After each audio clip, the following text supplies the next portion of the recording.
नमस्कार छात्रों।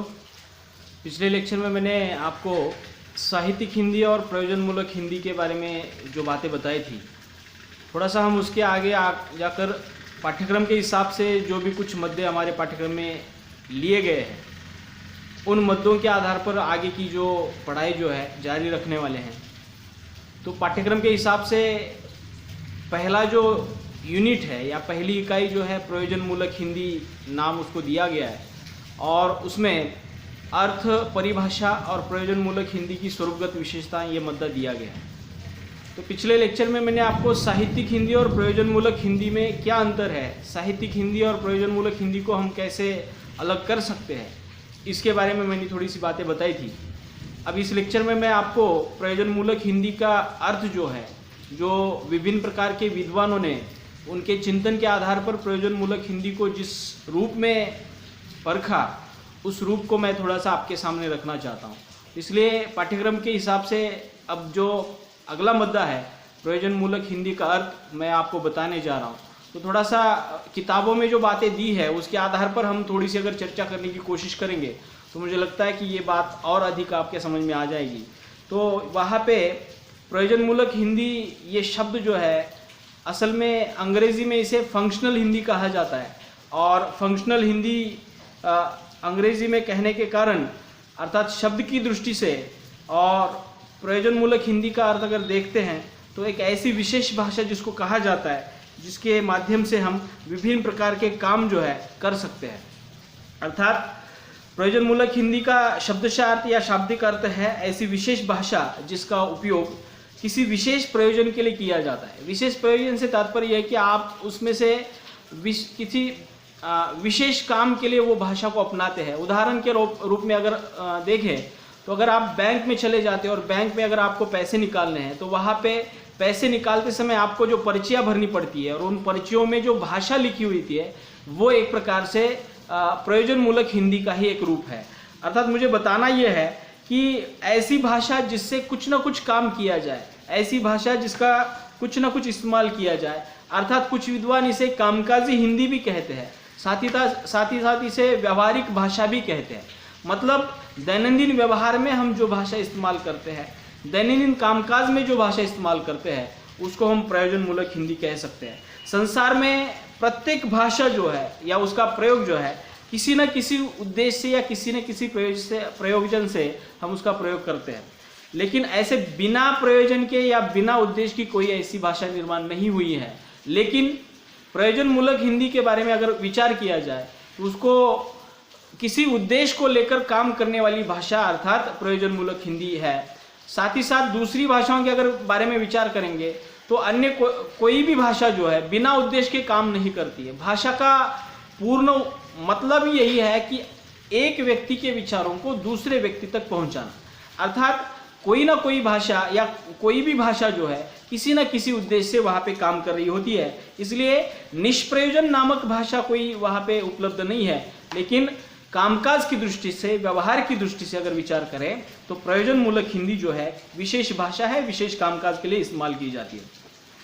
प्रयोजनमूलक हिंदी का जो प्रयोजन शब्द का उसमें जो शब्द आ जाता है प्रयोजन, उसका कोशीय अर्थ मैं बताना चाहता हूँ कि प्रयोजन का अर्थ है उद्देश्य। साथ ही साथ प्रयोजनमूलक शब्द हिंदी की उस विशेषता की ओर संकेत कर रहा है जो हिंदी में किसी विशेष प्रयोजन या उद्देश्य की या पूर्ति के लिए प्रयोग स्तर पर वर्तमान होती है। मतलब क्या है कि हिंदी में वो विशेषता है या हिंदी में वो विशिष्ट बात देखने को मिलती है कि जिसके माध्यम से हम दैनंदिन व्यवहार या कामकाज की जो बातें जो है कर सकते हैं।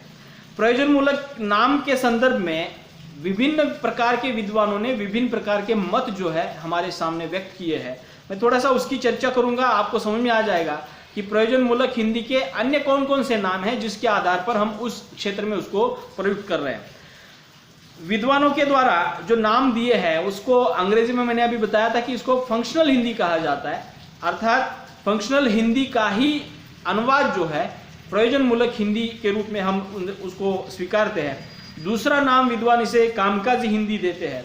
तीसरा नाम हिंदी कार्मिकी अर्थात मीडिया के क्षेत्र में कार्मिकी जगत में जो भाषा अपनाई गई है उसको हम कार्मिकी हिंदी कह सकते हैं। साथ साथ व्यावहारिक जगत में हम जो भाषा इस्तेमाल कर रहे हैं उसको व्यावहारिक हिंदी कह सकते हैं। साथ ही साथ व्यावसायिक हिंदी, आप देखिएगा कि बहुत सारे व्यवसायों को पूर्ण करने के लिए एक भाषा को अपनाना पड़ता है। उदाहरण के तौर पर देखें तो व्यापार के क्षेत्र में भी आप देखते हो तो व्यापारियों की, दलालों की जो भाषा है या स्ट्रीट मार्केट की जो भाषा है, इसको हम व्यावसायिक हिंदी कह सकते हैं। और अंतिम नाम जो है प्रयोजन मूलक हिंदी वहाँ पे दिया गया है। अर्थात हम अगर प्रयोजन मूलक हिंदी नाम के बारे में विचार करेंगे तो सभी स्तरों पर या सभी क्षेत्रों में जो भाषा इस्तेमाल हो रही है उसके बारे में अगर चर्चा करेंगे तो हमें ऐसा महसूस होगा कि कामकाजी हिंदी, कार्मिकी हिंदी, व्यावहारिक हिंदी, इससे आगे जाकर प्रयोजन मूलक हिंदी या उद्देश्यपरक हिंदी जो है, ये मुझे लगता है कि बहुत ही कारगर नाम जो है वहाँ पे विद्वानों ने मान्य किया है। कुछ विद्वान इसे फंक्शनल हिंदी के रूप में भी देखते हैं, अर्थात विद्वानों ने अंग्रेजी के फंक्शनल शब्द को यथावत स्वीकार किया है, अर्थात प्रयोजन की बजाय वो फंक्शनल हिंदी ही उसको स्वीकारते हैं। कुछ विद्वान इसे कामकाजी हिंदी कहना उपयुक्त समझते हैं। यदि भी हम इस नाम में व्यवहार क्षेत्र को समाहित करने की क्षमता है तो इसमें प्रभावात्मकता की कमी दिखाई देती है। इसलिए व्यवहार क्षेत्र को अगर हम अलग करें या व्यवहार क्षेत्र से ही अगर बात करेंगे तो कहीं ना कहीं ये अर्थ जो है सीमित हो जाता है। इसलिए व्यवहारिक हिंदी के बजाय प्रयोजन मूलक हिंदी ये अधिक जो है वहाँ पे उपादेय सिद्ध होता है। इसके साथ ही साथ इस नाम में प्रयोग क्षेत्र की सीमा भी वहाँ पे दिखाई देती है। उसके बाद डॉक्टर शंकर क्षेम नामक और कंचन शर्मा ने इसे कार्मिकी नाम से संबोधित किया है, कार्मिकी हिंदी नाम से संबोधित किया है। इसका मतलब है उनके अनुसार कार्मिकी का आधार है कर्म विज्ञान, अर्थात इसमें पत्रकारिता, अनुवाद, कंप्यूटर प्रोग्रामिंग जैसे अनेक विषय समाहित हो जाते हैं। मतलब आज टेक्नोलॉजी की जो भाषा है या तकनीकी की जो भाषा है, विज्ञान के क्षेत्र की जो भाषा है, वो एक प्रकार से कार्मिकी विज्ञान के अंतर्गत हम उसको देख सकते हैं। और इसमें पत्रकारिता, अनुवाद, कंप्यूटर प्रोग्रामिंग जैसे विषय जो उसमें समाहित हो गए हैं, आप समझ सकते हैं कि कर्म विज्ञान जहाँ पे विभिन्न प्रकार के कामकाज चलते हैं, वहाँ की भाषा जो है कार्मिकी भाषा या कार्मिकी हिंदी उसको कह सकते हैं। डॉक्टर राम प्रसन्न नायक जैसे विद्वान इसे व्यावहारिक हिंदी कहते हैं।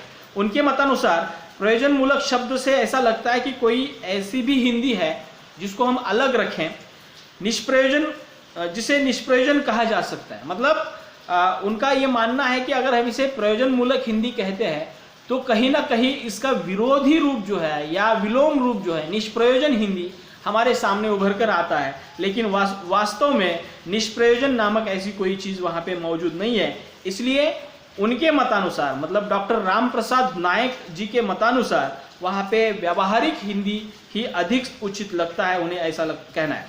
डॉक्टर नगेंद्र तथा डॉक्टर ब्रजेश्वर वर्मा ने और डॉक्टर राम प्रसन्न नायक के मत को अस्वीकारते हुए प्रयोजन मूलक नाम को सांकेतिक, अर्थगर्भित और उचित बतलाया। अब देखिएगा, डॉक्टर राम प्रसन्न नायक जी ने व्यावहारिक हिंदी को वहाँ पे मान्यता दी और डॉक्टर नगेंद्र और डॉक्टर ब्रजेश्वर वर्मा जी व्यावहारिक हिंदी के बजाय प्रयोजन मूलक हिंदी को स्वीकारते हैं। उसके पीछे का कारण वो बता रहे हैं कि एक प्रकार से प्रयोजन मूलक हिंदी नाम में सांकेतिकता है, अर्थगर्भितता है और उसको ही उन्होंने उचित बतलाया है। डॉक्टर ब्रजेश्वर वर्मा ने कहा है निष्प्रयोजन हिंदी नाम का कोई चीज़ यहाँ पे उपलब्ध नहीं है, मौजूद नहीं है। प्रयोजन मूलक नाम उसके व्यावहारिक पक्ष को अधिक उजागर करने के लिए प्रयुक्त किया गया है। मतलब प्रयोजन मूलक हिंदी व्यावहारिक क्षेत्र से संबंधित होने के कारण वहाँ पे उसे व्यावहारिक पक्ष के रूप में भी अधिक मान्यता मिल गई है। डॉक्टर नगेंद्र ने इसका स्पष्टीकरण देते हुए कहा है कि वस्तुतः प्रयोजन मूलक हिंदी के विपरीत अगर कोई हिंदी है तो वह निष्प्रयोजन मूलक हिंदी नहीं बल्कि आनंद मूलक हिंदी है। आनंद मूलक हिंदी से तात्पर्य साहित्यिक हिंदी से है और साहित्यिक हिंदी हम जानते हैं कि जिसमें रचनाकारों ने, लेखकों ने, कवियों ने जो अपनी रचनाएं लिखी है वो आनंद मूलक हिंदी अर्थात साहित्यिक हिंदी है। अगर इसके विलोम में अगर विचार करें तो इसके आगे की कोई हिंदी है या कोई दूसरी इतर हिंदी है तो वह प्रयोजन मूलक हिंदी है। अर्थात डॉक्टर नगेंद्र जी अपने मत में वो बात स्पष्ट रूप से कह रहे हैं कि निष्प्रयोजन मूलक हिंदी नाम की कोई चीज़ मौजूद नहीं है, बल्कि अगर है तो वह साहित्यिक हिंदी है, और साहित्यिक हिंदी के बजाय अगर दूसरी कोई चीज़ है तो वह प्रयोजन मूलक हिंदी है, जो दैनंदिन व्यवहार में, कामकाज में हम इसको इस्तेमाल करते हैं। अर्थात आनंद व्यक्ति सापेक्ष है और प्रयोजन समाज सापेक्ष। देखिएगा कि कोई भी साहित्य जब लिखा जाता है तो साहित्य पढ़ने वाला उस साहित्य से जो भी कुछ समझता है या जो भी उसको ज्ञान की प्राप्ति होती है, जो उसका आनंद प्राप्त होता है, कोई भी किताब मान लीजिएगा 10 लोग पढ़ेंगे तो ऐसा कहा नहीं जा सकता कि सभी 10 लोगों को एक ही समान वो समझ में आ गया है या एक ही समान उसका आनंद जो है 10 लोगों को मिल गया है। इसलिए साहित्यिक हिंदी व्यक्ति सापेक्ष हो सकती है, लेकिन प्रयोजन मूलक हिंदी जो है वह समाज सापेक्ष है। समाज सापेक्ष इसलिए है क्योंकि बैंक में आने वाला कोई भी ग्राहक किसी भी स्तर का हो, ज़्यादा पढ़ा लिखा हो, कम पढ़ा लिखा हो, वो अगर पैसे निकाल रहा है तो वो पैसे निकालने के लिए जो स्लिप भरेगा वो ज़्यादा पढ़ा लिखा हुआ व्यक्ति जो भरता है वही वो भरने वाला है। इसलिए प्रयोजन मूलक हिंदी का तात्पर्य वह समाज सापेक्ष इसलिए है क्योंकि वो समाज में रहकर काम करती है, समाज की काम में वो आती है। इसलिए प्रयोजन मूलक हिंदी समाज सापेक्ष है और साहित्यिक हिंदी जो है व्यक्ति सापेक्ष है। उसके आगे जाकर हम कह सकते हैं कि प्रयोजन मूलक हिंदी जो है समाज की ओर इशारा करती है। इसका मतलब यह है कि इसका इस्तेमाल समाज में ही होने के कारण वो समाज इसमें महत्वपूर्ण बन जाता है और समाज में ही वो काम करती है। हम आनंद मूलक हिंदी के विरोधी नहीं है, अर्थात डॉक्टर नगेंद्र जी कहते हैं कि मैं आनंद मूलक हिंदी या साहित्यिक हिंदी के विरोध में बात नहीं कर रहा, लेकिन प्रत्येक भाषा की अपनी जो काम करने की जो पद्धति है उसके आधार पर वो कह रहे हैं कि प्रयोजन मूलक हिंदी जो है समाज सापेक्ष है और समाज को सामने रखकर वो काम करती है।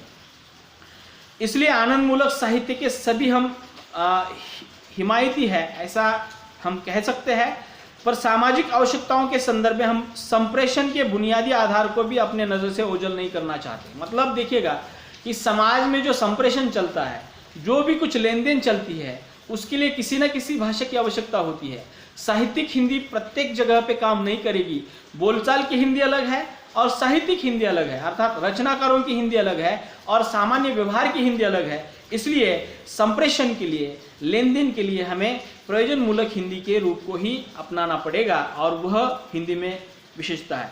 मोटोरी सत्यनारायण जी, जिन्होंने प्रयोजन मूलक हिंदी के उद्गाता जिनको माना जाता है, जनक माना जाता है, उन्होंने भी प्रयोजन मूलक हिंदी के बारे में बहुत कुछ बातें कही है। उन्होंने भी प्रयोजन मूलक इस नाम का समर्थन किया है और उनका कथन यह है कि जीवन की आवश्यकताओं की पूर्ति के लिए उपयोग में लाई जाने वाली हिंदी प्रयोजन मूलक हिंदी है। इसका मतलब क्या है कि हम दैनंदिन जीवन में जो भी कुछ काम करते हैं या जो भी कुछ करते हैं या हमारे जीवन की जो आवश्यकता है उसकी पूर्ति के लिए हम जो भी कुछ करते हैं, तो उन आवश्यकताओं की पूर्ति के लिए जिस भाषा के रूप को हम अपनाते हैं वो भाषा का रूप माने क्या है, प्रयोजन मूलक हिंदी है, ऐसा मोटोरी सत्यनारायण जी कहते हैं। वह ये मानते हैं कि व्यवहारिक हिंदी में हिंदी के व्यवहारिक व्याकरण को पर्याप्त स्थान मिला है, परंतु फंक्शनल हिंदी में केवल व्यवहारिक व्याकरण नहीं अपितु 21वीं सदी के उदारवादी बहुराष्ट्रीय परिवार के कामकाज में आने वाली भारतीय भाषा का स्वरूप भी उसमें मौजूद है। मतलब उनका कहना यह है कि जैसे जैसे हम विज्ञान और टेक्नोलॉजी के बल पर जैसे जैसे हम प्रगति के पथ पर जा रहे हैं और नई नई जो कुछ विकास के क्षेत्र हम बना रहे हैं, तो वहाँ पे जन सामान्य तक या नागरिकों तक वो बातें पहुँचाने के लिए वहाँ पे इस भाषा का जो है, व्यावहारिक भाषा का जो है उपयोग वहाँ पे हो रहा है। साथ ही साथ यह दैनिक जीवन की और जगत से संबंधित होने के कारण इसमें पारिभाषिक शब्दावली, विशिष्ट पद विन्यास तथा विज्ञान एवं प्रौद्योगिकी को अभिव्यक्त करने की क्षमता स्पष्ट रूप से दिखाई देती है। देखिएगा कि पारिभाषिक शब्दावली से तात्पर्य है कि प्रयोजन मूलक हिंदी की एक विशेषता मानी जाती है पारिभाषिक शब्दावली। अर्थात पारिभाषिक शब्दावली से तात्पर्य है कि साहित्यिक हिंदी में जो भी शब्द आता है उस प्रत्येक शब्द का उसके 3 अर्थ वहाँ पे मिलते हैं, लेकिन प्रयोजन मूलक हिंदी में जो पारिभाषिक शब्दावली अपनाई गई है उस प्रत्येक शब्द का अर्थ जो है सर्वसम्मत मान्य किया गया है और उस प्रत्येक शब्द का अर्थ एक ही वहां पे स्वीकार किया गया है। इसलिए जिन शब्दों को परिभाषा से बद्ध किया गया है वह पारिभाषिक शब्दावली है।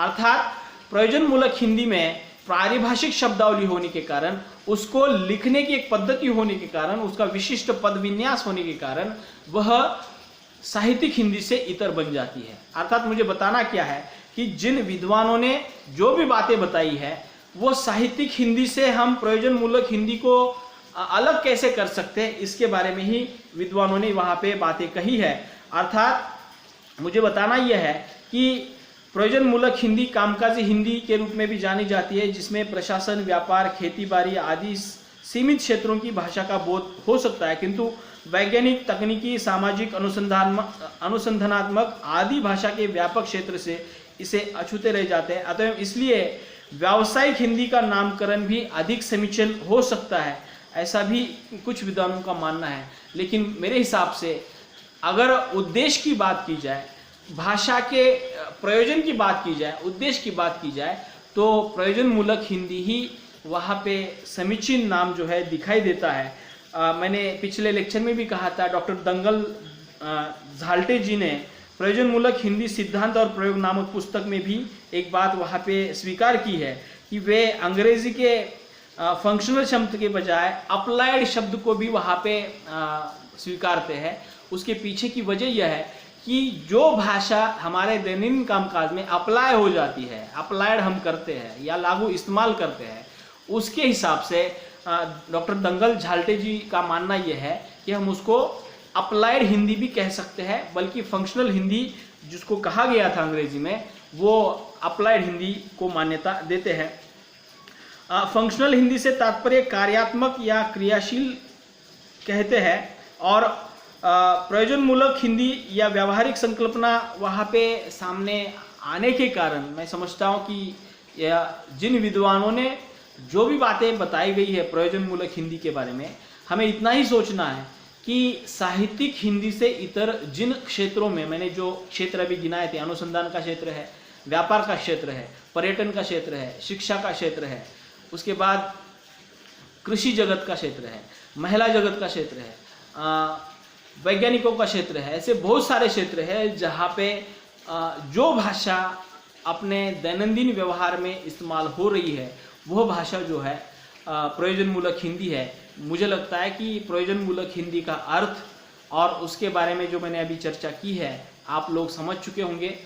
आपको इतना ही ध्यान में रखना है कि साहित्यिक हिंदी से अलग प्रयोजन मूलक हिंदी है, और प्रयोजन मूलक हिंदी कैसे उसको पहचानें, तो हम बैंकों में जाएं, हम विभिन्न प्रकार के कार्यालयों में जाएं, हम विभिन्न प्रकार के जो भी काम करते हैं उन सभी कामों को करने के लिए जो भाषा अपना रहे हैं, मान लीजिएगा वो भाषा प्रयोजन मूलक है, ये वही भाषा प्रयोजन मूलक हिंदी है। इसके हिसाब से अर्थ के स्तर पर अगर विचार करें तो साहित्यिक हिंदी से व्यावहारिक क्षेत्र में जो भाषा हम इस्तेमाल कर रहे हैं वह भाषा माने क्या है, प्रयोजन मूलक हिंदी है। तब तक अगले लेक्चर में मैं प्रयोजन मूलक हिंदी की परिभाषाएं आपके सामने रखूंगा। मुझे लगता है कि प्रयोजन मूलक हिंदी का अर्थ आपके समझ में आया होगा। अगले लेक्चर में मैं परिभाषा को लेकर आपके सामने प्रस्तुत रहूंगा। तब तक के लिए रुकते हैं। धन्यवाद।